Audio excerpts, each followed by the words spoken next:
जीवनर प्रति पदक्षेप मनीष शिखि थाए केतेबेले कहा भाग्य केउठु किभली शिक्षा मिलिबो से कथा कहि हेबो नाही। विशेष करी प्रकृति आमको अनेक किछि शिक्षा दे थाए। प्रकृति हेउछि आमर वास्तव जीवन विद्यालय ओ भगवान को विद्यालय। एही प्रसंग रे गपटिए। गोटे गाँव रे तीन भाई रहुथिले। एमानक भितरे सान भाईटी थिला महा अलसुआ। थरे जने सिद्ध जोगी सान भाईर कपाळ देखि कहिले तमे खूब भाग्यवान, कारण भगवानकर नजर सब बेले तुम ऊपर अछि।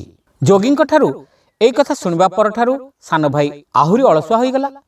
तेणु दिने बड़ दुई भाई ताकू भूले नहीं जंगल भितर छाड़ी देई पळाई आसले। अगना अगनी बनस्थ भितरे सान भाई बाट पाइला नहीं। तापर से कांदिबाकू लागिला। से पूरा हताश होई गला। 2-4 दिन भोकरे रहिबा परे से विकल होई खाद्य खोजिला। सेतिक बेले से भाबिला मु तो बयस रे तरुण, हार मानिबी काहीकि?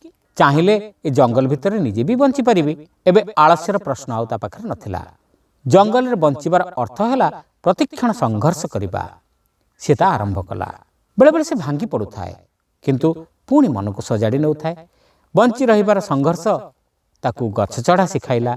से नई रे पहरी पारिला, गछ वृक्ष चिन्हि पारिला, धनु तीर वर्षा तैयारी करी शिकार करि पारला। से पूरा बणुआ पालटी गला। सिद्ध गुरुंकर कथा मने पड़िले से भाबुथिला जे सिद्ध गुरु माने भी आजिकाली ठक पालटी गलेनी। काहाको विश्वास करिवो? दिनकर कथा जंगल को शिकार करने को आसुवा राजा पुओ और मंत्री पुओ बाट भूली गले। सेमानकु ए अवस्था रे पाई सान भाई साहाय्य कला और दुहिंकर प्राण बंचाइला। दुहे राजधानी को फेरिले। तापरे स्वाभाविक भाव रे सान भाई उपरे राजकृपा बर्षिला।